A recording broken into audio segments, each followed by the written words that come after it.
Jerusalem. The year is 1119. Under a merciless sun, 9 knights kneel in the dust.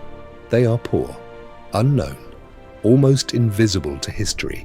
They swear an oath to protect pilgrims in the Holy Land. Simple, noble, or so it seems, because soon after they are granted something unusual, quarters beneath the Temple Mount. And that is where the silence begins. They dig, not for days, not for months, for 9 years. 9 years beneath ancient stone, 9 years of lantern light flickering against walls that had not felt air in centuries. 9 years without explanation. No records describe their purpose. No confessions survive. No one knows what they were truly seeking. And then something changes. A strike of metal against stone, a hollow sound, a wall that should not move, giving way. Torchlight spills into darkness, a chamber, hidden, waiting. Some say the Ark of the Covenant stood there, vast, gilded, terrible in its presence. Others whisper of scrolls filled with knowledge too dangerous for kings, too powerful for popes. Some even claim the Holy Grail rested in the shadows, almost forgotten. Gold, relics, secrets. But whatever they found, it changed them. Because within 60 years, those same 9 forgotten knights become something else entirely. The Knights Templar, feared, wealthy beyond measure, untouchable. Kings borrow from them, popes bless them, cautiously. Armies lower their voices when white mantles appear on the horizon.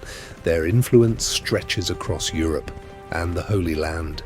And yet, they remain silent. Power built on silence is a dangerous thing. Debts grow, whispers spread, fear coils itself around thrones. And when a king finds himself indebted to men he cannot control, accusations begin. Heresy, blasphemy, corruption, arrests sweep across France in the darkness before dawn. Chains, confessions torn from broken bodies, fire. The fall is swift, brutal, total, or so history tells us. But orders do not rise that high, do not gather that much power without protecting something greater than gold. If those 9 knights truly uncovered a secret beneath the Temple Mount, if they carried something capable of shaking the foundations of throne and altar alike, then perhaps their story did not end in flames. Perhaps it was buried, waiting, once again. Under the scorching sun of Jerusalem, in the year 1119, 9 impoverished knights knelt into the dust and swore an oath to protect pilgrims. But nobody in that crowd could have possibly known that these men were hiding something, a purpose so dark and so consuming that even they may have feared speaking it aloud. They were given quarters beneath the Temple Mount. And that was when it started, the digging, quiet and relentless, night bleeding into day and day back into night, their hands raw, their lanterns flickering against ancient stone. And for 9 full years, not a single word escaped their lips about what they were looking for, not to a priest, not to a king, not to God himself. It seemed until the morning, or perhaps it was deep into the night. Who could say any more when one of them drove his pickaxe into a wall and the wall gave way, and they pressed through with their torches raised, and the light fell across something gilded, something enormous, something covered in figures that seemed almost alive in the trembling flame, and a man who had spent 9 years in silence reportedly fell to his knees and wept. Because there it was, the Ark of the Covenant, sitting in the dark like it had simply been waiting for someone brave or foolish enough to find it. But the Ark, impossibly, was only the beginning, because scattered around it were ancient scrolls dense with secrets that would have made the Pope's hands shake, and the Holy Grail sat in the corner so casually it almost felt like a taunt. And the legendary treasures of Solomon, the thing men had written poems and started wars about 4 centuries, were simply there. Tons of gold stacked in the shadows as if someone had merely forgotten to collect them. What those 9 broken, dirt-covered men carried out of that chamber didn't just change their lives. It rewrote the entire game, because within 60 years, those same penniless knights had become the most powerful, most feared, most breathtakingly wealthy organization that Europe had ever produced. Kings borrowed money from them and never quite paid it back. Popes extended blessings with one hand while watching nervously with the other, and entire armies went quiet. When the white mantles appeared on the horizon, and yet through all of it, through all that gold and glory and influence that stretched from London to Jerusalem, nobody not fully knew what these men were truly holding on to, because some secrets are too heavy for institutions to carry, some treasures corrupt in ways that no treasure should be able to corrupt, and some power, once it gets into a man's blood, cannot be reasoned with or surrendered. And that is exactly why what came next was as inevitable as it was devastating. This is the story of the Knights Templar, the most mysterious order history has ever produced, their staggering rise from 9 men in the dirt to the shadow behind every throne in the known world. And the fall that was so complete, so sudden, so ferocious, that some people still refuse to believe it was truly the end. The scorching sun of Jerusalem beat down mercilessly on 9 battle-hardened knights kneeling before Latin Patriarch Warmond of Picquigny on that fate-defining morning of 1119, and their leader, Hugh de Payens, a nobleman from Champagne, wore the deep lines on his face not just from years, but from countless clashes against Saracen raiders, while his eyes burned with the resolve of a man carrying a plan bold enough to change history forever. Because he and his companions had witnessed with their own eyes the wholesale slaughter of Christian pilgrims on the dangerous roads between Jaffa and Jerusalem, had seen old women whispering final prayers as their throats were cut, had watched children sold to slave traders in front of their parents, and had walked the dusty, blood-soaked roads littered with the bodies of poor souls who had set out dreaming of the holy city and never arrived. Hugh drew a slow breath and spoke without a tremor in his voice. "Holy Father, we stand before you as the poor fellow soldiers of Jesus Christ.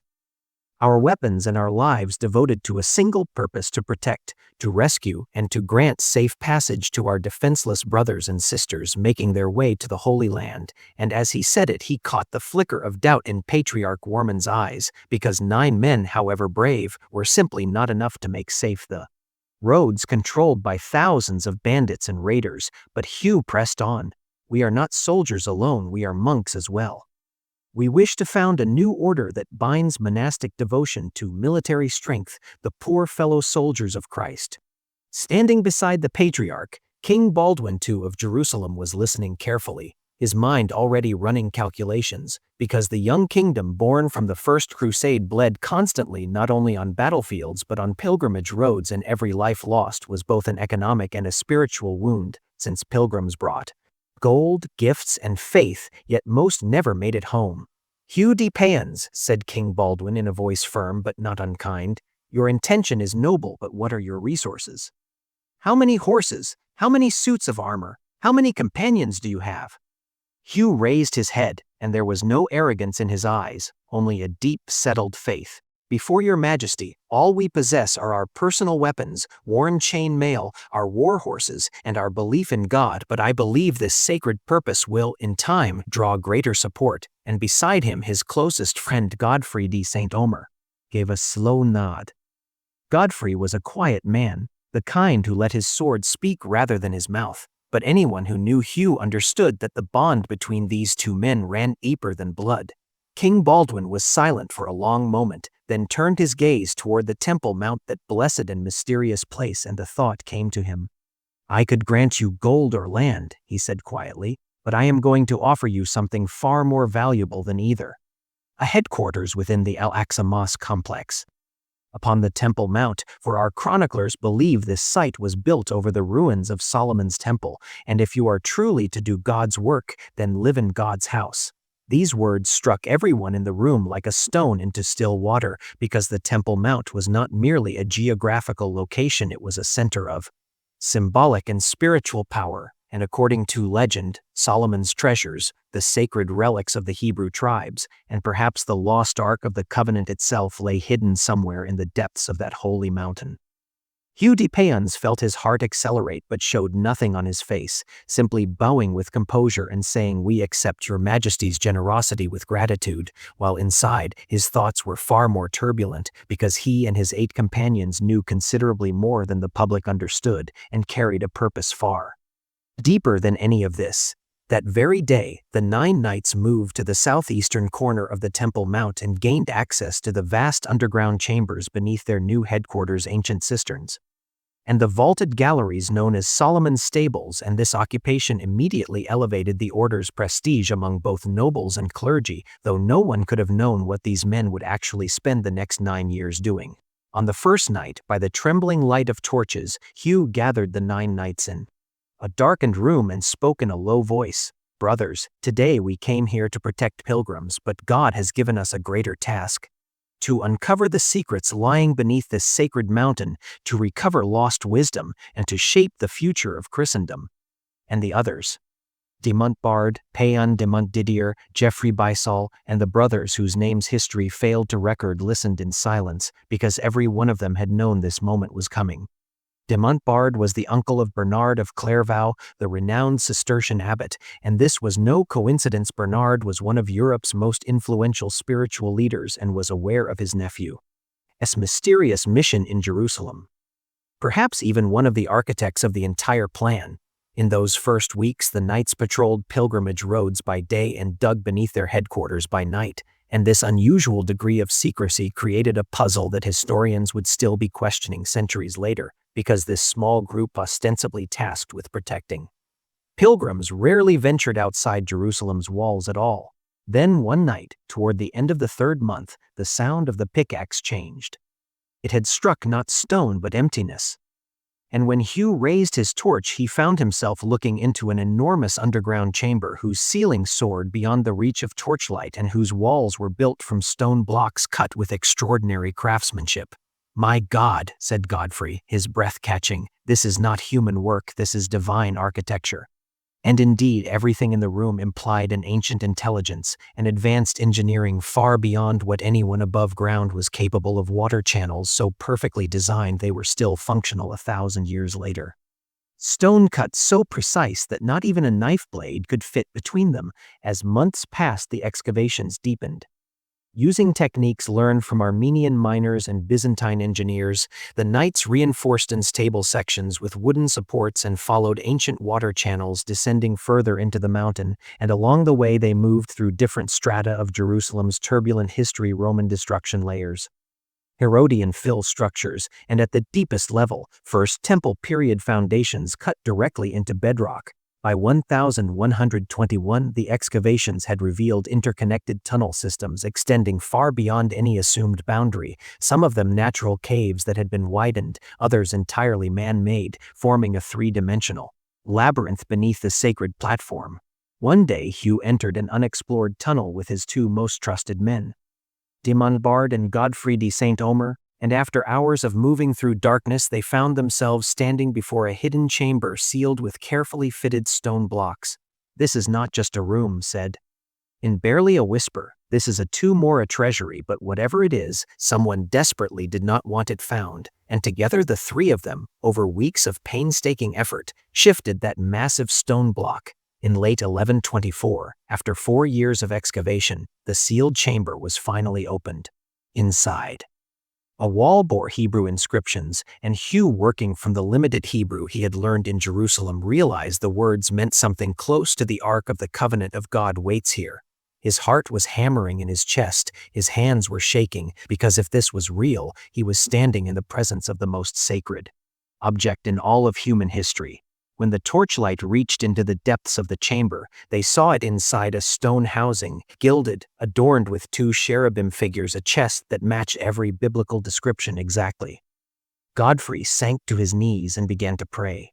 could not hold back his tears and whispered, "God's grace has chosen us." But Hugh, gripped by a mixture of deep fear and awe, stepped toward the chest, and when he touched it, he felt a wave of energy move through his body, saw bursts of light behind his eyes, heard the whisper of 1,000 voices in his ears, and understood in that moment that he was no longer an ordinary knight but the bearer of a sacred mission. Ancient scrolls found in the same chamber sealed in bitumen-lined jars contained variants older than any known biblical text, along with writings that had never entered the canonical scriptures, and these texts told a different story about the origins of Christianity, one that emphasized the role of John the Baptist and suggested that early Christian communities held beliefs strikingly different from Orthodox teaching. As Hugh read through the scrolls, he felt both astonishment and unease, because the knowledge inside contradicted the Church's official doctrine. Yet at the same time taught that there were different paths to God, that spiritual truth was concealed within layers, waiting to be uncovered. In another chamber decorated with astronomical symbols, an object was found that was claimed to be the Holy Grail. Hugh deliberately shrouded it in ambiguity and never fully described its form, because he understood that its power came not from its physical shape but from the symbolic meaning it carried, in deeper vaults bearing marks attributed to the Solomonic period. They found enormous quantities of gold coins and ingots, and Hugh decided that this wealth would need to be transported to Europe through years of covert operations, because a great task lay ahead of them, and that task would demand extraordinary resources, the sacred geometric architectural proportions and advanced engineering. Systems discovered in the underground complex awakened new ideas in Hugh's mind. Using this knowledge, he could reshape churches, castles, perhaps the entire architecture of Christendom, and in certain chambers they even found complex mechanical devices, hydraulic systems, and astronomical calculation instruments, pointing to a level of knowledge far beyond anything medieval Europe possessed, as if ancient civilizations had once commanded technologies that the modern world had not yet rediscovered. Under the scorching sun of Jerusalem, in the suffocating heat of that summer of 1119, the rhythmic strikes of pickaxes against ancient stone echoed through underground chambers, and with every blow they drew one step closer to uncovering one of history's greatest secrets. The Templar Knights worked in absolute secrecy. The excavations beneath the Temple Mount had begun almost immediately after Hugh de Payens secured their headquarters, and the 9 founding knights carried out the dangerous work themselves, pushing through layers of debris that had accumulated over thousands of years. One night, in the 3rd month of excavation, Hugh raised his torch and turned to de Montbard, his face slick with sweat, and said, "This isn't just stone, brother. This is a message. Someone hid something here thousands of years ago and waited for us to find it," and, eyes exhausted but burning with excitement, replied, "But Hugh, if we're truly talking about Solomon's treasures, what do we do when we find them? Do we report it to the church, or—" He couldn't finish the sentence, because Hugh's gaze was answer enough. No, these secrets were far too valuable to share with anyone yet, because knowledge was power, and power in the wrong hands could lead to catastrophe.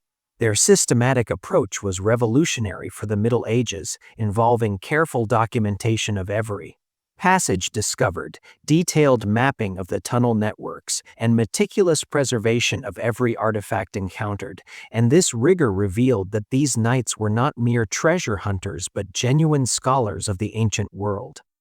The knights drew on techniques learned from Armenian miners and Byzantine engineers. An Armenian master craftsman named Krikor had told them, "The stone tells you its story," he said. "You only need to listen, read its cracks, its color, its texture, and it will tell you which era it was laid in," and armed with this wisdom their excavation methods advanced carefully through distinct geological strata representing different periods of Jerusalem's turbulent history. Roman destruction layers gave way to Herodian fill structures, which in turn gave way to First Temple period foundations cut directly into bedrock, and moving through each layer was like turning the pages of a history book written in blood, tears, and the most extraordinary human achievement. By 1121, the excavations had revealed interconnected tunnel systems extending far beyond the assumed boundaries of the temple complex. Some were natural caves that had been widened, others entirely man-made, and together they formed a three-dimensional labyrinth beneath the sacred platform.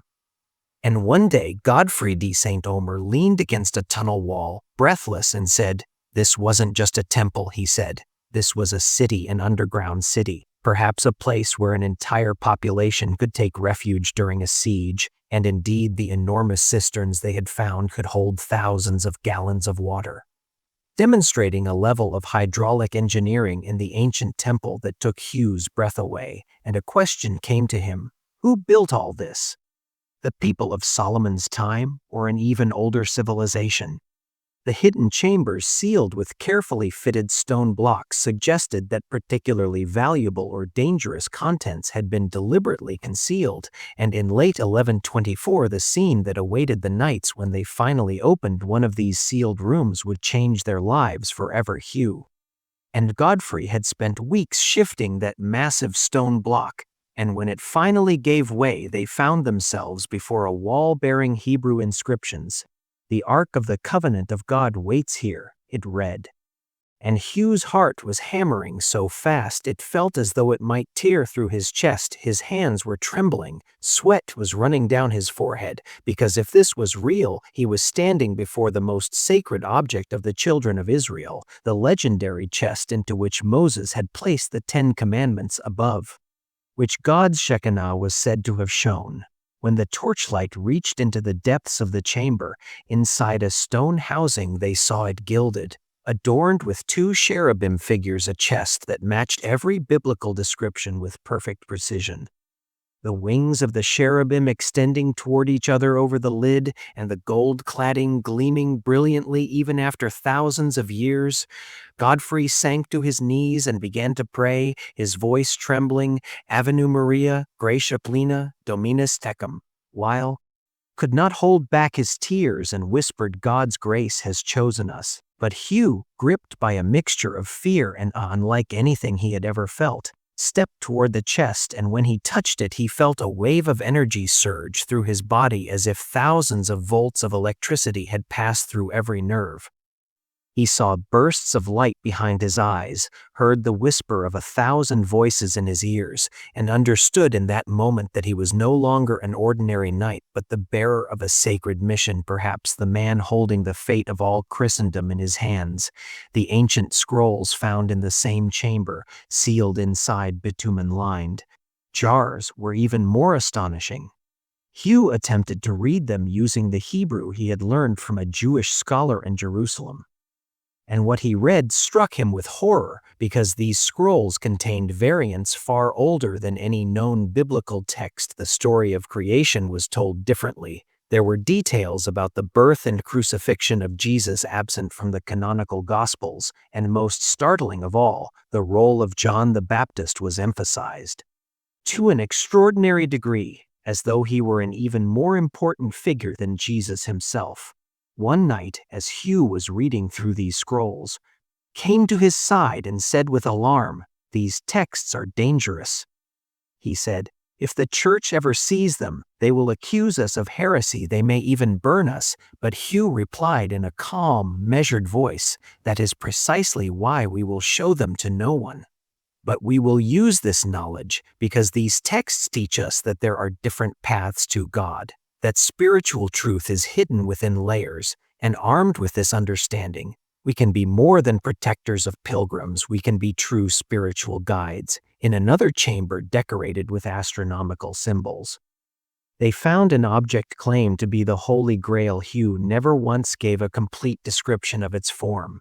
Some said it was a simple wooden bowl, others said a silver cup adorned with precious stones. But Hugh knew that the true power of this object lay not in its physical shape but in the symbolic meaning it carried. The cup from which Jesus drank at the Last Supper, the vessel of his blood, was the symbol of transformation, of sacrifice, and of eternal life. In deeper vaults bearing markings attributed to the Solomonic period, they found enormous quantities of gold coins and ingots, and when Hugh saw this wealth he fell into a long silence. With this gold, he said quietly, you could build the most powerful army in all of Europe, construct castles, buy kings, but we will not do that because our power lies not in gold but in knowledge, in our devotion to God. Yet at the same time, he decided that this wealth would need to be transported to Europe over years of covert operations, because a great task lay before them, and that task would demand extraordinary resources. The sacred geometric architectural proportions and advanced engineering systems discovered in the underground complex awakened entirely new ideas in Hugh's mind. In the carvings on the walls, he saw the golden ratio, the Fibonacci sequence. Perfect octagonal structures, and he understood that all of it was deliberate, that the ancient architects had inscribed the universal laws of God into stone.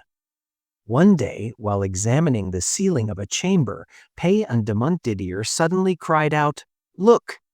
He said, "These symbols show stars, but not just random stars. These represent the sky on a specific date." And indeed, drawing on their growing knowledge of ancient astronomy, they discovered that the symbols depicted a star map of the sky on the very date when Solomon had built his temple. In certain chambers they even found complex mechanical devices, hydraulic systems, and astronomical calculation instruments, channels through which water was transported using gravity alone. An ancient clock mechanism, a bronze instrument for calculating the movements of the sun and moon, and all of it pointed to a level of knowledge far beyond anything medieval Europe possessed, as though ancient civilizations had once commanded technologies the modern world had not yet rediscovered. Geoffrey Bysall, examining one of the hydraulic systems, shook his head in disbelief and said, "This resembles nothing built in our time," he said. "This technology is perhaps 1,000 years ahead, more advanced even than the Romans." And Hugh, in the wake of these discoveries, made a decision. "Brothers, we will use what we have learned here. We will shape our own churches, our castles, even our entire understanding of architecture according to this sacred geometry." For 9 years, from 1119 to 1128, the Knights continued this secret excavation.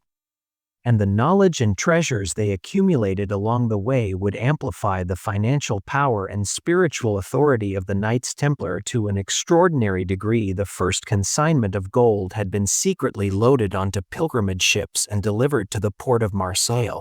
The scrolls had been copied and the originals hidden in a secure location, and the Ark of the Covenant was kept in a special chamber accessible only to the highest-ranking knights.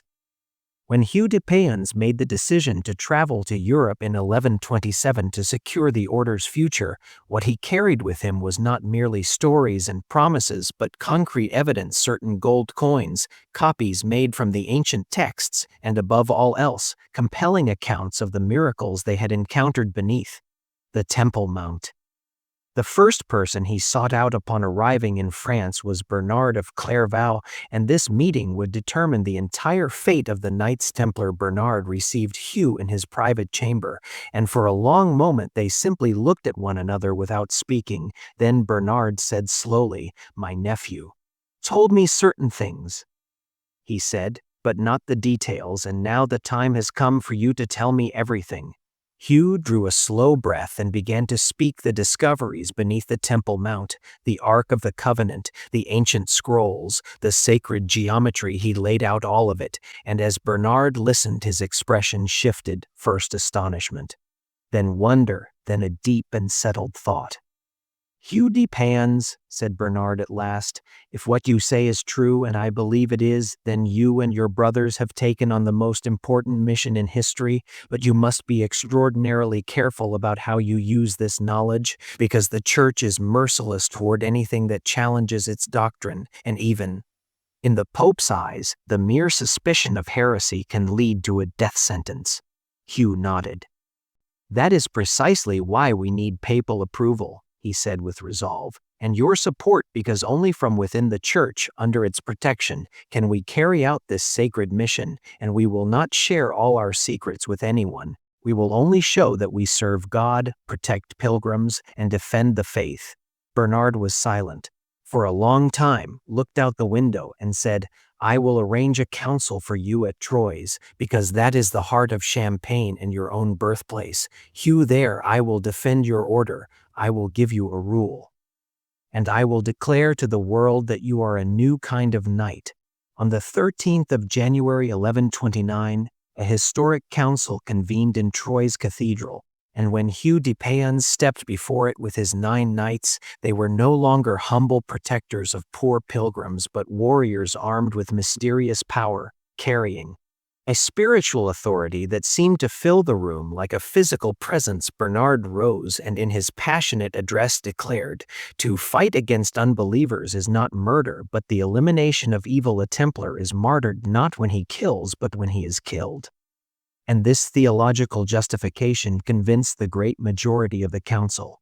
In the wake of the council, Bernard wrote his treatise De Laude Novi Militiae, and the text spread rapidly across Europe, creating an almost mythological aura around the Templars. One passage read, "They neither chase empty glory and honor like worldly knights, nor do they merely pray like ordinary monks.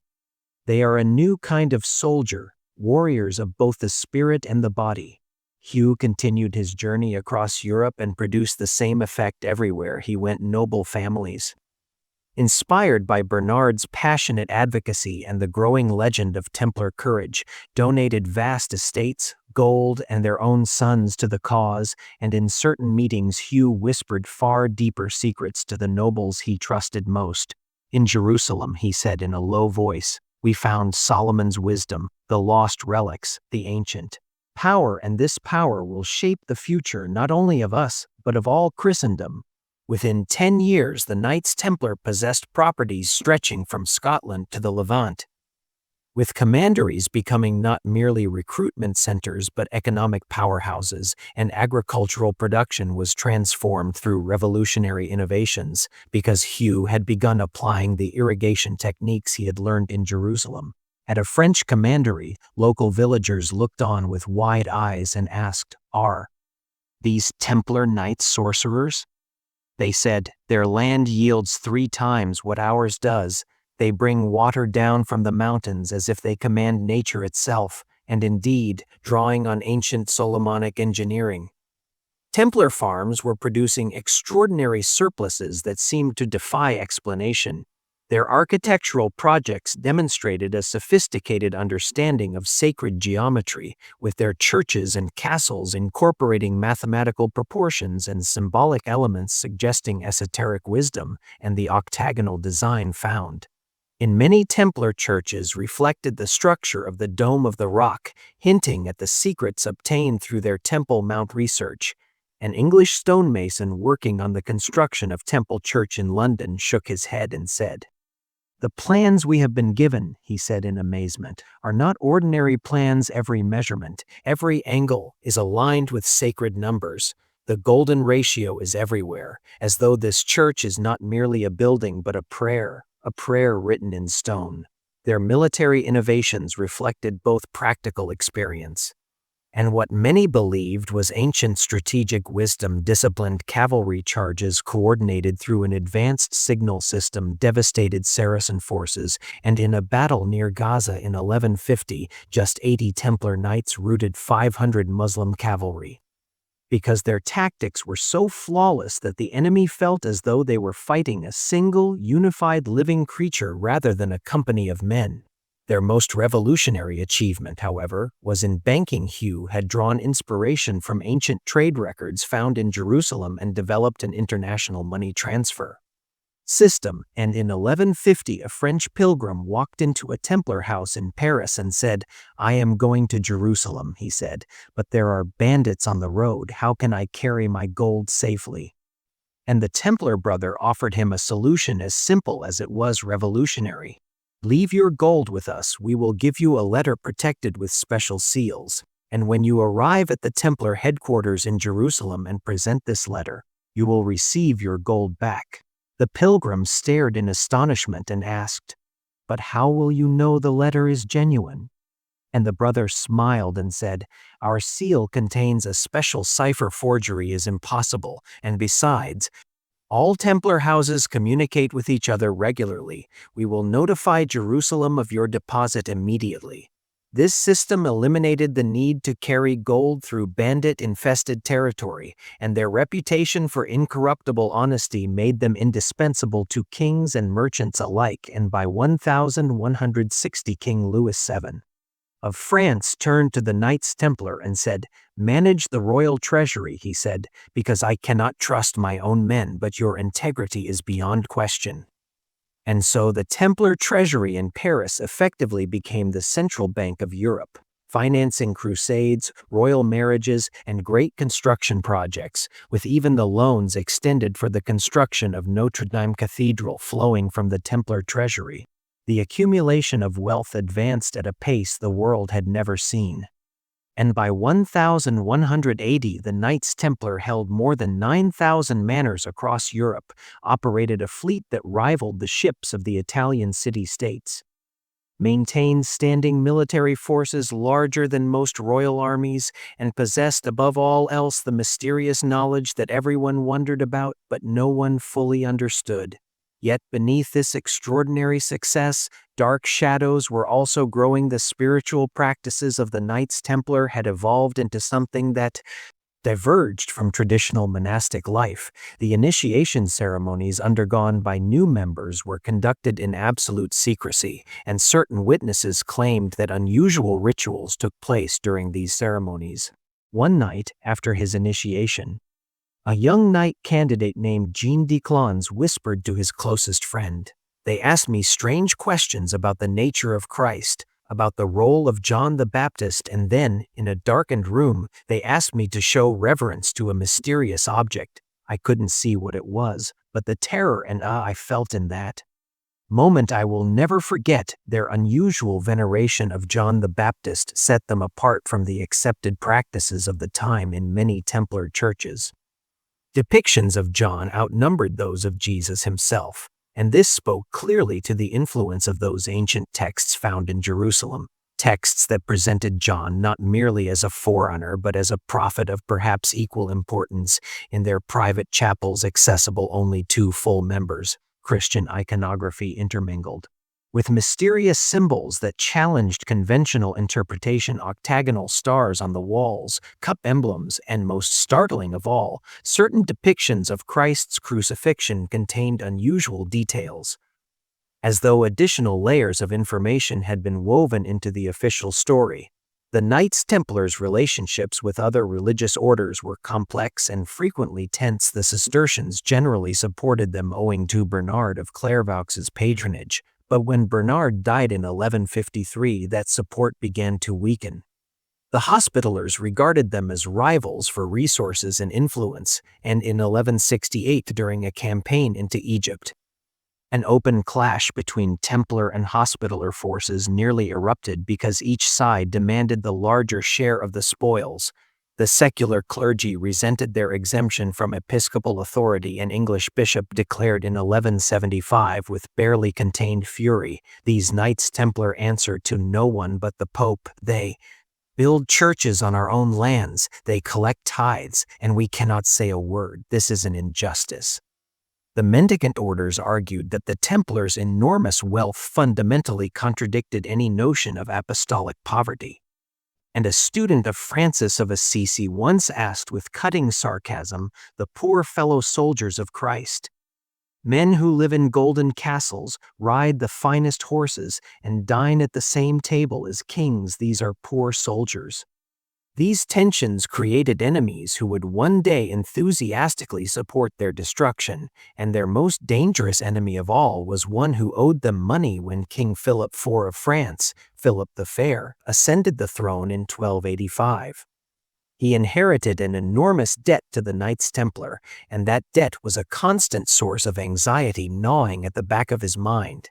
The Templars' intelligence network had been developed through their banking operations and international presence, and this network provided European rulers with invaluable information about Muslim movements and Byzantine politics, with Templar spies infiltrating deep into enemy territory disguised as merchants or pilgrims before Saladin's capture of Jerusalem in 1187. Templar intelligence was reporting the Muslim army's movements on a daily basis, but the Crusader commanders refused to heed these warnings, and the result was the catastrophic defeat at the Battle of Hattin. This shadow network, combined with their financial power, made them simultaneously indispensable and increasingly dangerous. Because secular rulers who depended on them had begun to see this very dependency as a threat, a French chief advisor told King Philip, "For in the year 1300, Your Majesty, the Knights Templar have grown too powerful. They have their own army, their own currency, they answer directly to the Pope, and they lend you money. And this situation is dangerous, because one day they may challenge you." The sophistication of the Templar banking system astonished their contemporaries in the main treasury in Paris, specially trained accountants meticulously recorded transactions from every corner of Europe, entering every operation into coded ledgers and using encrypted systems to protect client confidentiality. An Italian merchant wrote in his diary in 1190, "The Medici family has not yet been born, but the Knights Templar have already discovered every principle of modern banking, letters of credit, check systems, international transfers, even compound interest calculations, yet the Templars could not officially charge interest. Because the church had forbidden it as usury, so they had developed creative workarounds: service fee, administrative cost, exchange rate differential, effectively collecting interest under different names." The Templars' maritime operations were equally remarkable. At the port of La Rochelle, they maintained a powerful fleet, and these ships carried not only pilgrims but commercial goods, secret intelligence reports, and most importantly, gold shipments. From Jerusalem to Europe, on a stormy night in 1200, Templar Captain Guillaume stood on the deck of his ship moored in harbor and gazed out at the sea, thinking, "How much treasure lies beneath us? If this single ship were to sink, a kingdom's worth of wealth would go to the bottom of the ocean." But Templar ships rarely sank because they had the finest captains. Their vessels were equipped with the most advanced technology available. And some historians even argue that the Templars' navigational charts were far more sophisticated than the standard maps of their era. Their architectural achievements were visible not only in churches but in castles. Crac des Chevaliers, Stowe, and the fortress at Safed, all built in the Holy Land, were the most impressive military structures of their age. At Crac des Chevaliers, a Templar engineer named Pierre de Montferrand was explaining the castle's secrets to a young knight candidate and said, "Look," he said, "the thickness of these walls is not arbitrary. It is based on sacred geometry, and if you measure carefully you will find that the position of every tower corresponds to the positions of stars in the sky. And the entire castle has been designed like an enormous mandala, and indeed, when viewed from above, the geometric pattern formed by the castle complex was unmistakable." The military discipline of the Knights Templar was legendary. A knight could never retreat in battle unless outnumbered by at least 3-1, and this rule made them simultaneously almost incomprehensibly brave and sometimes dangerously stubborn. At the Battle of Hattin in 1187, Grand Master de Ridefort refused to retreat even in a situation that was plainly already lost, and the result was the deaths of hundreds of Templars. Saladin had the Templar prisoners executed in a special ceremony because he knew these men could never be ransomed, would never surrender, and would never renounce their faith. A Muslim chronicler wrote after these executions, "The Knights Templar do not fear death. It seems that for them death is not an ending but a beginning. The crown of martyrdom awaits them." And this belief makes them more dangerous than ordinary men. The Templars' political influence was also growing steadily. They were present at the coronation ceremonies of kings, acted as mediators in important marriages during the sacking of Constantinople by the Crusaders in 1204. Certain historians claim that the Templars secretly smuggled significant pieces of the Byzantine treasury out of the city. A Venetian merchant's letter notes that Templar ships, while the city burned and crumbled around them, quietly loaded the most sacred relics of the old Byzantine Empire and vanished into the darkness. As the 13th century progressed, the Templars' situation grew increasingly paradoxical. On one hand, their position in the Holy Land was weakening. Muslim forces were reclaiming Crusader fortresses one by one, and the fall of Acre in 1291 meant the Crusaders had lost their last major stronghold in the Holy Land, rendering the Templars' founding purpose, protecting pilgrims, effectively meaningless. On the other hand, their economic and political power in Europe was at its peak. They were no longer a military order, but something more closely resembling a financial empire. When Grand Master Jacques de Molay took office in 1292, he struggled to resolve this paradox. "We must reclaim the Holy Land," he said with resolve, "otherwise our reason for existence disappears," and he sought support from the Pope and from kings for a new crusade, but no one was listening anymore, because the Crusades had gone out of fashion and Europe's attention had turned inward to internal affairs. 2 trade routes, 2 new discoveries. Meanwhile, King Philip IV of France was drowning in his own problems. His treasury was empty. His war with Flanders had been ruinously expensive. He had devalued his gold coins, but it still wasn't enough, and his largest debt was to the Knights Templar. In 1305, his advisor Guillaume de Nogaret told the king with a measured expression, "Your Majesty," he said, "the Knights Templar are not merely your creditors, they are also a threat. Within your own lands, they are more powerful than you. They have their own laws, their own army, and if they ever turn against you, what will you do?" A dangerous light flickered in Philip's eyes. "Then what do you propose?" he asked, and Nogaret laid out the plan he had been preparing for years.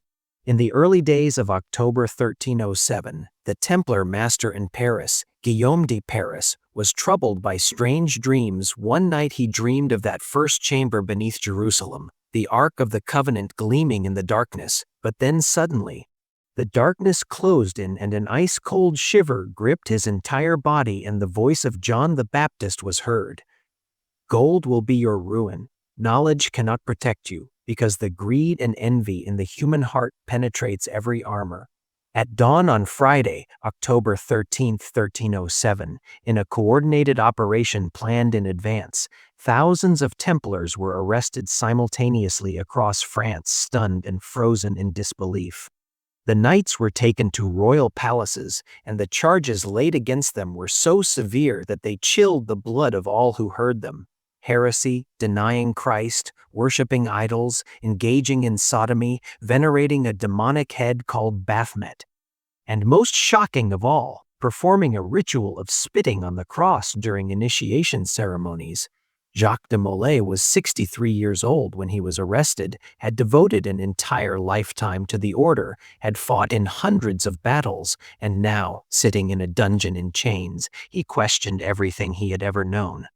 "My God," he prayed, "did we misuse the knowledge, the power, the treasure you gave us?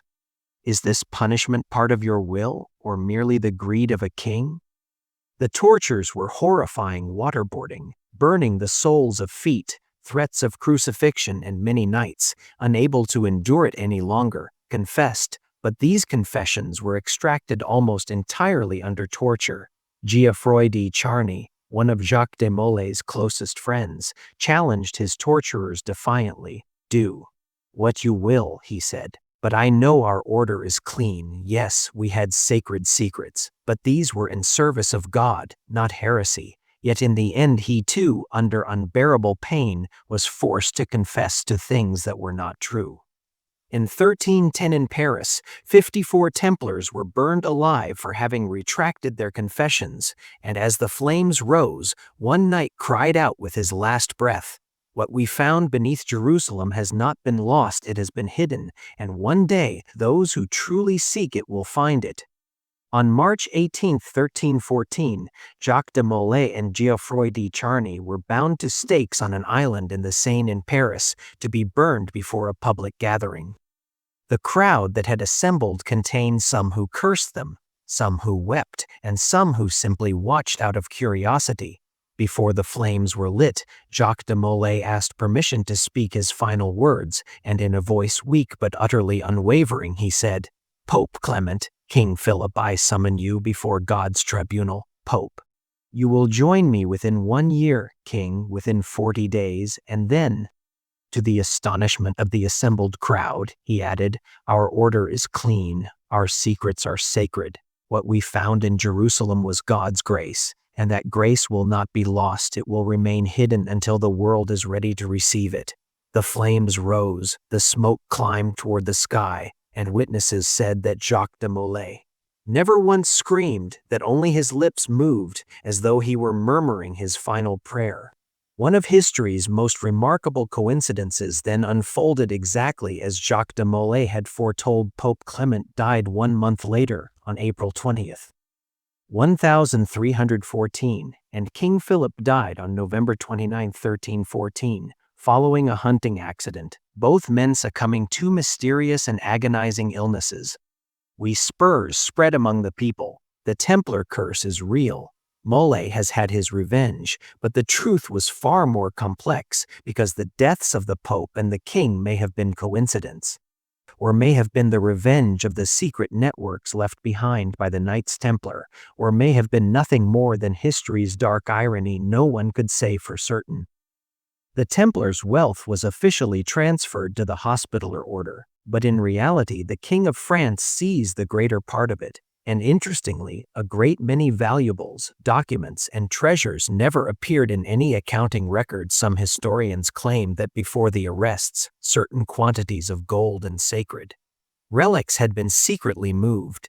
A customs official stationed at the port of La Rochelle wrote the following about the first week of October 1307. In the darkness of the night, a large Templar ship left the harbor without following normal procedures, and no one knows where it was headed, and that ship was never seen in any official record again. In Scotland, Robert the Bruce had been excommunicated by the papacy and was therefore beyond the reach of the Templar persecution. It is said that certain fugitive knights took refuge there and aided Bruce at the Battle of Bannockburn, though these stories are largely romantic legend with no definitive historical proof. In Portugal, the situation was different. King Denis I established the Order of Christ in 1319 with papal blessing, and this new order absorbed the former Templar properties and many of its former members across Portugal, making it in effect a legal continuation of the Templar tradition, and the Order of Christ would go on to play a significant role in Portugal's great age of maritime exploration. As the 12th century came to a close, the Knights Templar stood at the very peak of their power, controlling enormous wealth, commanding feared military forces, and possessing knowledge that many believed contained Christianity's most sacred secrets. And their rise from humble beginnings to international prominence in just 80 years was one of the most remarkable institutional achievements in all of history. Yet this very success carried within it the seeds of their destruction, because their wealth drew the gaze of greedy eyes, and their secrecy fueled increasingly dangerous speculation about what they might have discovered beneath Solomon's temple. And no one could have predicted that a century later, on that dark Friday morning of October 1307, at the command of the King of France, all the Knights Templar would be arrested, tortured, and their order ultimately dissolved by the Pope. Yet their secrets, their treasures, and their legacy would continue for centuries to bewitch historians, adventurers, and true seekers alike, and perhaps Hugh Deep Aeon's original vision, the awe of that first moment of discovery beneath Jerusalem, never truly disappeared. Perhaps even now, somewhere in secret archives, in ancient castles, in forgotten underground chambers, the most closely guarded secrets of the Knights Templar lie waiting, patient and still, for a new generation to find them.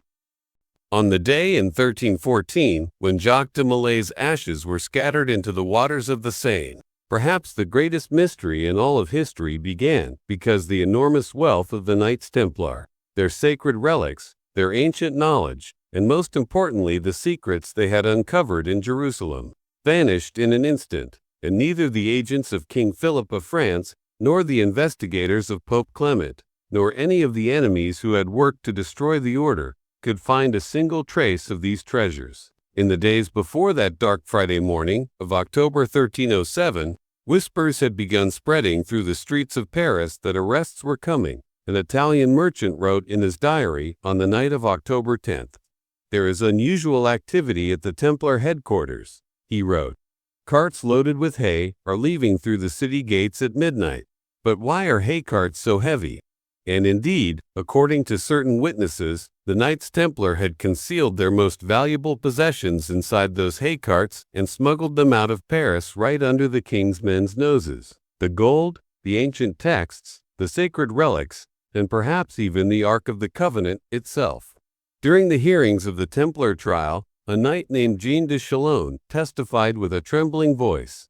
The preceptor of the Paris Temple, Gerard de Villiers, he said, was informed of the impending arrests and left the city with 50 horses, then put to sea with 18 ships. And this testimony launched one of the greatest treasure hunt stories in history, because where had those 18 ships gone? What had they been carrying?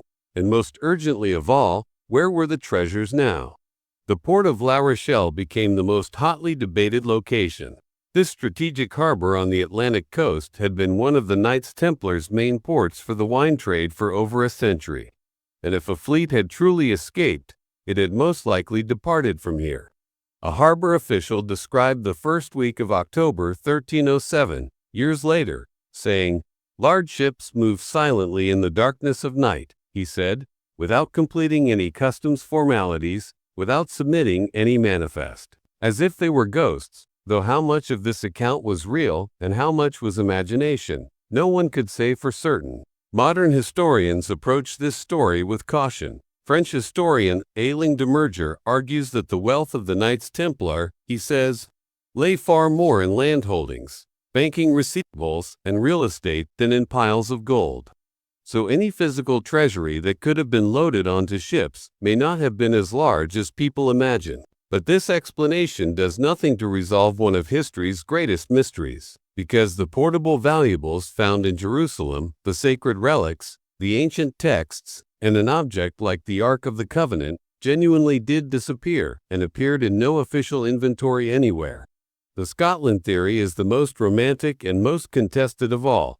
When Robert the Bruce seized the Scottish throne in 1306, he had been excommunicated by both the King of England and the Pope, meaning he recognized no papal authority, and this made Scotland an ideal refuge for fugitive Knights Templar. According to legend, the ships that escaped from La Rochelle reached the Scottish fjords, and there made contact with the Sinclair family. In particular, the Sinclairs were both wealthy and powerful, and most importantly, were said to have close ties to the Knights Templar. In 1314, the very year Jacques de Maille was burned at the stake, Robert the Bruce won a crushing victory over the army of English King Edward II at the Battle of Bannockburn, and according to certain accounts, a critical role in this victory was played by Templar Knights. At the most decisive moment of the battle, when no one expected it, a unit of heavily armored cavalry shattered the English lines, and these cavalrymen were claimed to be fugitive Knights Templar. Yet no contemporary record contains any definitive evidence of this event. Scottish chroniclers describing the battle in detail make no mention of mysterious Templar cavalry, and this makes modern historians skeptical, though at the same time the fact remains that Robert the Bruce was extraordinarily tolerant toward the Knights Templar and never participated in the persecution of the order within Scotland. In 1446, a full century later, a wealthy Scottish nobleman named William Sinclair began constructing an extraordinary chapel in the village of Roslin, just south of Edinburgh. The structure known as Roslin Chapel was an architectural miracle, its walls and ceiling covered in stone carvings of such complexity and such detail that visitors could gaze at them for hours and discover a new symbol, a new meaning, with every fresh look. William Sinclair's stated purpose was to build a family chapel where prayers would be offered for the souls of his family. But the design of the chapel implied a far deeper intention: octagonal structures, sacred geometry proportions, and most intriguingly, architectural elements inside the chapel that evoked the Temple of Solomon in Jerusalem and even the Dome of the Rock, as though William had transported the architecture of the Temple Mount to Scotland. One of the most mysterious features at Roslin was an extraordinary stone column known as the Apprentice Pillar. Legend holds that a young apprentice carved this column while his master was away, and when the master returned and saw how perfect it was, he killed the boy out of jealousy. The spiraling coils that wound around the column like climbing vines bore a striking resemblance to the double helix structure of modern DNA, and certain researchers claimed that ancient Templar knowledge was encoded within it. On the chapel's walls, there were at least 100 green man figures. These pagan symbols of men with leaves bursting from their mouths were strangely abundant in a Christian chapel, and some concluded that the secret wisdom the Knights Templar had absorbed in Jerusalem had fused Christianity with far older beliefs. Even more astonishing were carvings in the chapel that resembled plants from the New World, corn and cactus. Yet, Rosslyn had begun construction in 1446, and Columbus did not reach America until 1492, making it a profound mystery how these plants could have been depicted there. And some claim that the Knights Templar had discovered America long before Columbus and had passed this knowledge on to the Sinclair family. Beneath the chapel lay a sealed crypt where the Sinclair family had been buried for generations. But the entrance to the crypt had been sealed for centuries, and no one knew how deep it truly went or what it contained. In 1837, when the second Earl of Rosslyn died and wished to be buried in the original crypt, his men searched for an entire week and could not locate the entrance. And this fueled speculation about the existence of a deeper, more secret chamber within. According to legend, this hidden room might contain the Holy Grail, the Ark of the Covenant, Templar treasures, or even the mummified head of Jesus himself. Wild theories, perhaps. But Rosslyn itself was so mysterious, so full of inexplicable elements, that almost any theory could seem plausible within its walls.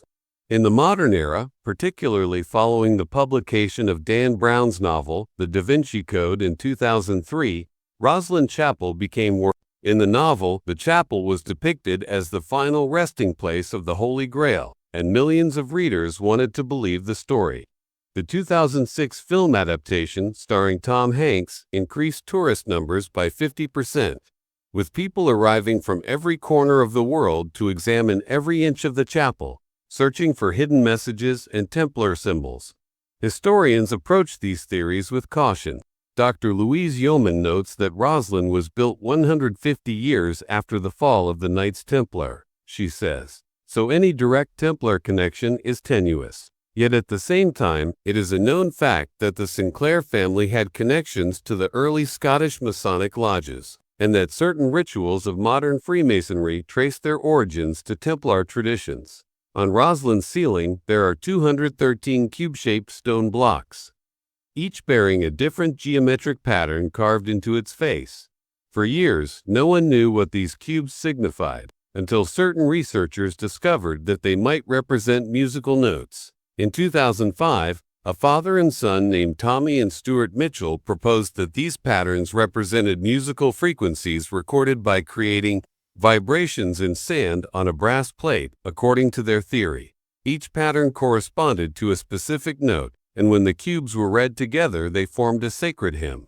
If this was true, a melody had been waiting silently in Rosslyn for 500 years.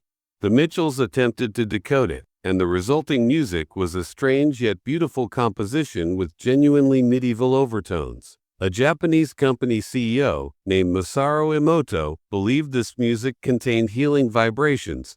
If the sacred notes of Rosslyn could be decoded, he said with excitement, and the music performed, we could record the wavelengths of these frequencies and recreate them in a new healing product.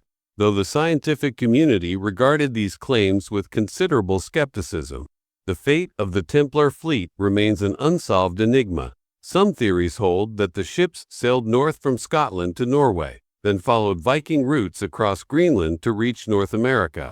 Henry Sinclair, Earl of Orkney, is said to have mounted an expedition to America in 1398. And if this is true, a portion of the Templar treasures may have been transported to the New World nearly a century before Columbus. Oak Island in Canada is presented as one of the strongest pieces of evidence for this theory, on this small island off the coast of Nova Scotia. Treasure hunters have been digging since the 18th century and discovered a mysterious structure known as the Money Pit. a shaft protected by complex engineering traps that floods with water when dug to a certain depth, and no one has ever managed to discover exactly how deep it goes or what lies at the bottom. Certain researchers claim that Templar treasures are hidden there, perhaps the Holy Grail, perhaps even the Ark of the Covenant, and Michael Bradley argues in his book, The Holy Grail Across the Atlantic, that Oak Island was deliberately constructed as a Templar treasury. Another theory holds that part of the Templar fleet turned to piracy. David Hatcher.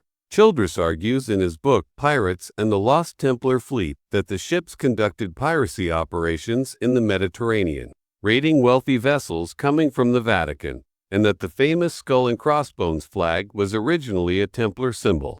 This theory is highly controversial and rejected by most historians. Yet one intriguing fact remains. In late medieval Mediterranean piracy, organizational structures and methods of combat appear that bear a strange resemblance to Templar tactics. In Portugal, the situation rests on far more solid and verifiable ground. In 1319, King Denis I of Portugal established the Order of Christ with the blessing of Pope John XXII, and this new order absorbed all Templar properties, ships, and many former members in Portugal, making it in practical terms a legal continuation of the Templar organization, merely under a new name. The Order of Christ played a critical role in Portugal's Age of Discovery in the 15th century. Prince Henry the Navigator was a member of the order, and the maritime expeditions he organized were funded largely from Order of Christ resources. The sails of Vasco da Gama's ships did not bear the Red Cross but the White Cross of the Order of Christ. And so, in a meaningful sense, the Knights Templar discovered America, Africa, and India, just under a different name. In the 20th century, the Chinan parchment discovered in the Vatican secret archives added an entirely new dimension to the Templar story. This 1308 document, rediscovered in 2001, showed that Pope Clement V had in fact secretly absolved the highest-ranking Knights Templar. The document revealed that the Knights Templar had not been absolutely condemned by the papacy before being officially declared heretics. When the order was dissolved at the Council of Vienne in 1312, it was disbanded not because doctrinal heresy had been proven, but on grounds of scandal and public order. This finding cast new light on a controversy that had raged for centuries. Perhaps the Knights Templar truly were innocent. Perhaps they were victims of the machinations of a greedy king and a weak pope. In the rural regions of France, the ruins of old Templar commanderies still stand, and stories are still told among the local people. An elderly farmer recounts a tale heard from his grandparents. Before 1307, the Knights Templar moved their treasures through the darkness of night along the old Roman roads. He says, from one commandery to the next, like links in a chain, until they reached the sea. And some of the villagers helped them, because the Knights Templar had always treated ordinary people fairly. They had extended them credit, helped them at harvest time, and so the villagers kept the secret while the knights loaded the gold onto the ships in the dark. How much of these stories is true and how much is legend? No one can say for certain, but throughout France, in many places near old commanderies, there are tales of inexplicable wealth that resist every attempt at explanation. One family, digging in their garden in the 1800s, stumbled upon medieval coins. In another village, a hidden room was discovered behind the cellar wall of a farmhouse, and inside it sat a chest bearing Templar symbols. In the modern world, Templar influence is everywhere. Freemasonry, particularly the Knights Templar degree, regards itself as the direct heir of the Knights Templar and incorporates Templar symbolism and narratives throughout its rituals. And in a Masonic Lodge initiation, the candidate is blindfolded. A noose is placed around his neck, and he asks for light to guide him. Exactly as in the Templar initiation ceremonies, whether this similarity is coincidence or genuine continuity, historians continue to debate, but Masons themselves believe they are the spiritual inheritors of the tradition. In cities like Washington, D.C., Paris, and London, the architecture of Masonic buildings displays sacred geometry proportions strikingly similar to those at Roslyn. Whether this is coincidence or the continuation of hidden knowledge, no one can say with certainty. In the world of finance, the international banking system, established by the Knights Templar, was one of the foundational pillars of modern banking. Letters of credit, check systems, branch networks, all concepts developed by the Knights Templar that are still in use today. And a modern bank CEO declared at a conference in 2015, "We bankers," he said, "are still using the system the Knights Templar invented 800 years ago: international transfers, secure custody, credit rating, risk management. These are all Templar innovations." And indeed, the SWIFT system, the backbone of modern international money transfers, uses essentially the same principle as the Templar letter system. A coded message is sent from one place to another, and the recipient can collect the funds after verifying the code. In London's financial district, there is an area called Temple, and this name is no coincidence. It was the site of the Templar headquarters in the medieval period, and today it houses the offices of some of the world's largest law firms. Just as 800 years ago, the Knights Templar drew up contracts and resolved disputes on that very ground. Temple Church still stands in the heart of London, its octagonal structure evoking the Dome of the Rock, and every year, thousands of tourists arrive after reading Dan Brown's The Da Vinci Code, gazing at the stone effigies of knights, studying the sacred geometry, and most of them ask the same question: are there really secrets hidden here? The church's rector answers this question with patient composure. The only secret, he says, is the love of God. But people don't find that mysterious enough.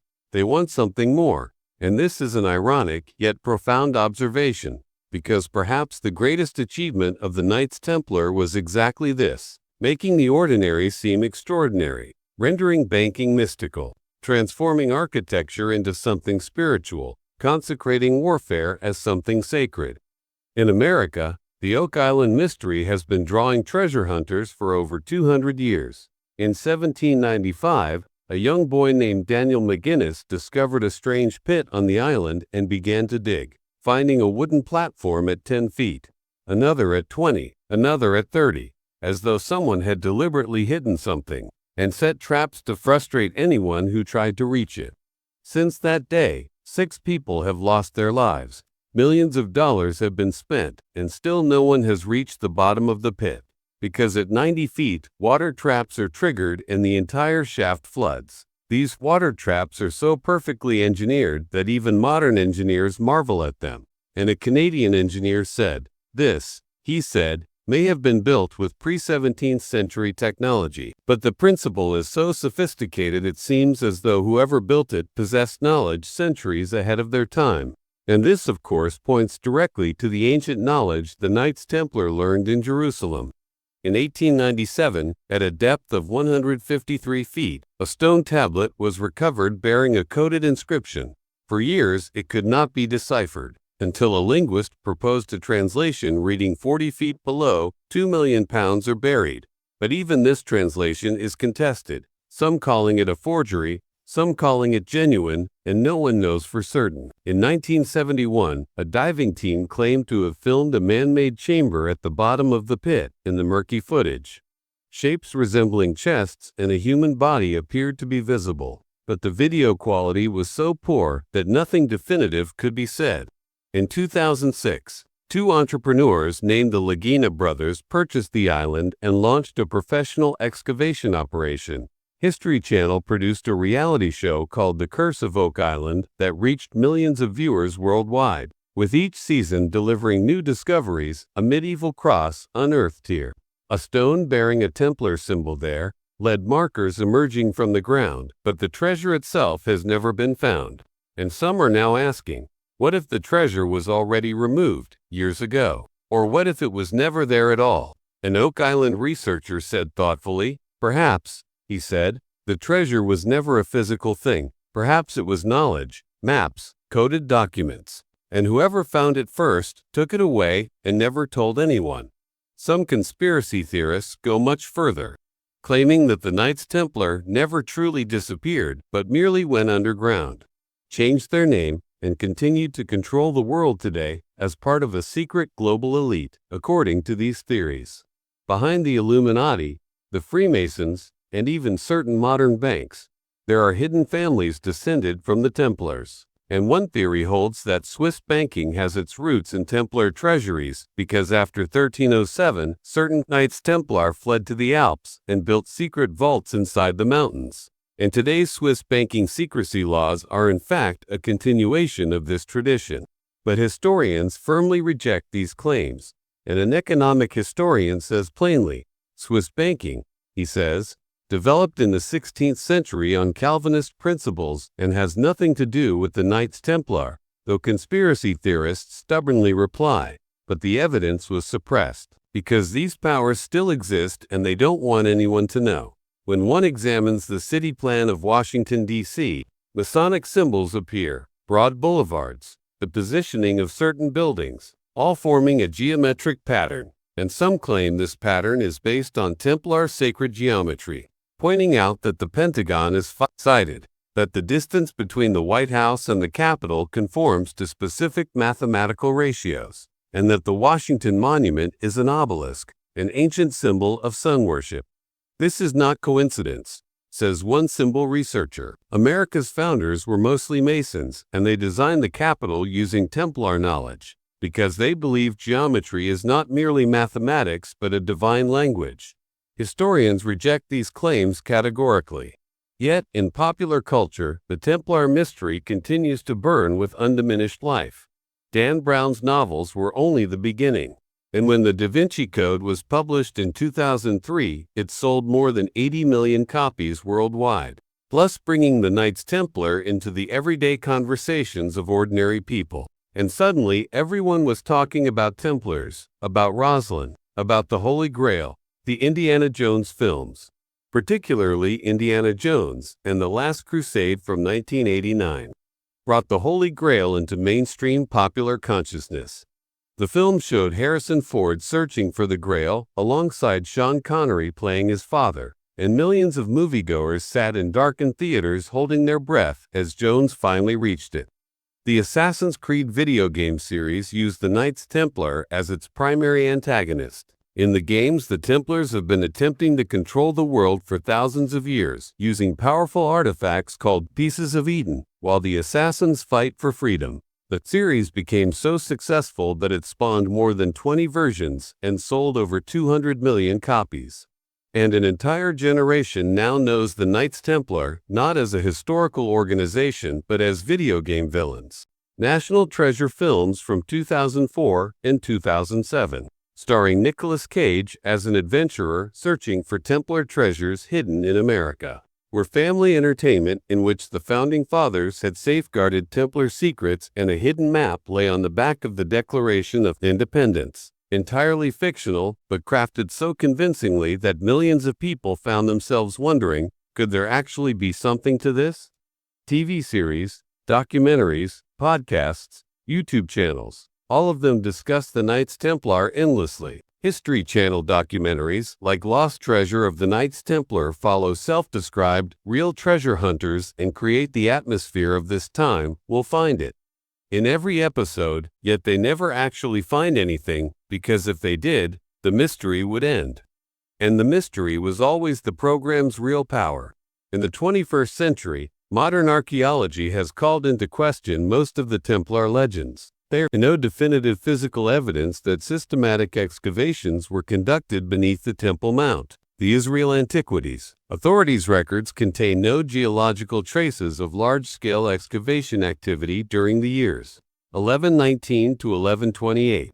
The Ark of the Covenant's disappearance from historical records after the 6th century does not prove it was discovered by the Knights Templar. The Holy Grail narratives derive largely from 12th century Arthurian legend and the literary works of writers like Chrétien de Troyes, and the disappearance of the La Rochelle fleet is not corroborated by any contemporary port record, yet even scientists concede the point. And an Oxford historian says carefully, "Absence of evidence is not evidence of absence," he says.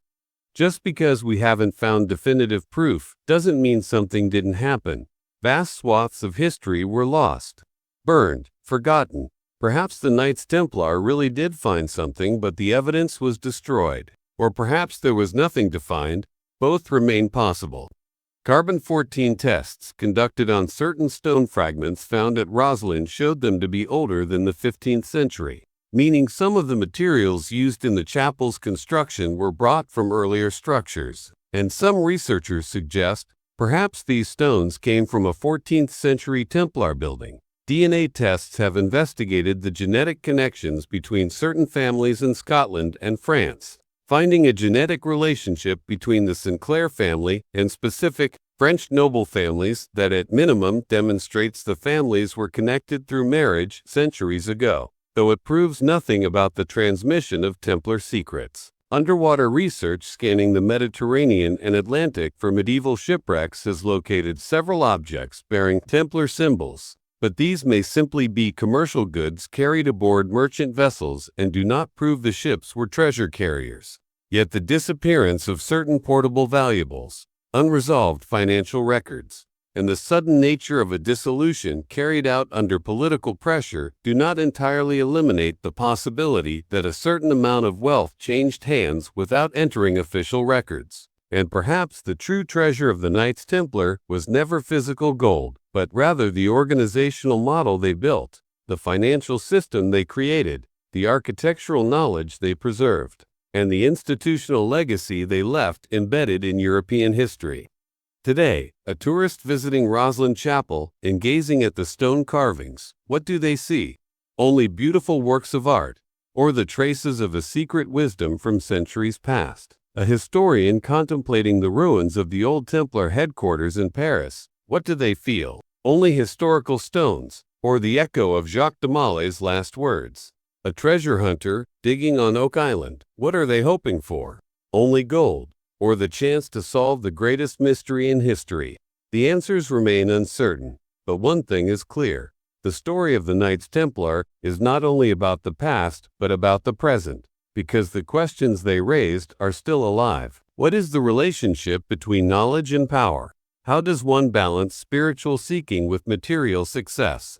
Where should the line between secrecy and transparency be drawn? At what point does an organization become so powerful that it plants the seeds of its own destruction? In 2024, a research team in Scotland used ground-penetrating radar to scan beneath Roslin Chapel and discovered something unexpected. Beneath the crypt, far deeper than any known structure, lay voids forming a geometric pattern, suggesting man-made chambers to which no entrance exists. This, said the team's leader, Dr. Sarah McPherson, is either natural geological formation or someone, centuries ago, hid something here and intended it never to be found. Excavation permission was denied because the structural integrity of the chapel could have been compromised. But the discovery ignited new waves of speculation. Perhaps the Templar secrets were still there, resting in the earth, waiting in silence. In Jerusalem, the Israel Antiquities Authority maintains strict controls beneath the Temple Mount and permits no independent The official explanation cites religious sensitivities and structural safety, but some believe other reasons exist. If there really is something down there, said one Israeli archaeologist speaking anonymously, and if that something calls into question any of the Jewish, Christian, or Islamic belief systems, then perhaps it is better not to find it, because some secrets, when they come to light, shake society to its foundations. The legacy of the Knights Templar lives not only in mystery but in concrete contributions. Modern banking, international trade, architectural innovations, legal organizational models, and even certain military tactics are all fields in which the Knights Templar were pioneers. Their greatest achievement may have been this: creating a balance between religion and commerce, between spirituality and pragmatism, between mysticism and organization. And if you look at the structure of today's multinational corporations, you can see the Templar model: central authority but local autonomy, standardized procedures but flexible application, a powerful brand identity but covert operations. If Hugh de Payens were alive today, he might be a CEO, Jacques de Maillet, a CFO, and Bernard of Clairvaux, a CMO. Their vision, though the tools have changed, remains relevant. And perhaps the true Templar treasure was never gold or the Ark of the Covenant. Perhaps the true treasure was the awe Hugh felt in that first dark chamber beneath Jerusalem, The moment Andre said through tears, "God's grace has chosen us." The peace Godfrey found while kneeling in prayer. The courage thousands of knights displayed in battle. The safety with which millions of pilgrims made their journeys. And most importantly, the idea itself. The idea that the human spirit can build a bridge between faith and action. Because the Knights Templar were neither merely monks, nor merely warriors, nor merely bankers, nor merely bankers. They were all of these simultaneously. And this synthesis remains inspiring even today. Because in the modern world, people are still searching for this same balance. How to find both material success and spiritual fulfillment. How to be both pragmatic and idealistic. How to be both organized and flexible. And the Knights Templar had tried to answer these questions. And perhaps succeeded, perhaps failed, but at minimum, they tried. And that effort may be the greatest legacy of all. Because even failure, if entered into with courage, can become a kind of victory. In 2025, a young history student stands inside Roslyn Chapel, examining one of the stone cubes, and thinks quietly to herself. Perhaps, she thinks, this is not just a stone, it is a message. And the message is this: some things are not meant to be known, only to be felt. Some treasures are not meant to be held, only to be sought. Some secrets are not meant to be solved, only to be marveled at. And perhaps the true gift the Knights Templar left behind was the search itself. Because reaching a destination is beautiful, but chasing a mystery is an invitation to an endless adventure. And with this thought, the young student steps out of the chapel. The Scottish rain strikes her face, and she smiles. Because she knows that history's greatest stories never truly end. They only gain new chapters. And perhaps one day, perhaps 100 years from now, perhaps 1,000 years from now, someone in Jerusalem, someone in Roslyn, someone on Oak Island, or somewhere no one has yet imagined, will find that hidden chamber, will lift the stone cover, and will see what lies within. And in that moment, history's greatest question will be answered. Yet new questions will be born. Because knowledge is never an ending, it is always a beginning. And the Knights Templar, that extraordinary order that rose from 9 impoverished knights to a global power, woven from gold and faith, witness to triumphs and tragedies, burning at last to ash before transforming from those ashes into legend, taught us precisely this: the search is more valuable than the finding. Mystery is more powerful than knowledge. And a story, whether true or not, if it can survive for centuries, has already earned a reality of its own. And that is why the story that began under the scorching sun of Jerusalem continues to live today in the misty highlands of Scotland, in the rolling waters of the Atlantic, in the mysterious pit of Oak Island, and in the imagination of millions of people, an unending adventure, an unsolved enigma, the greatest mystery history has ever kept.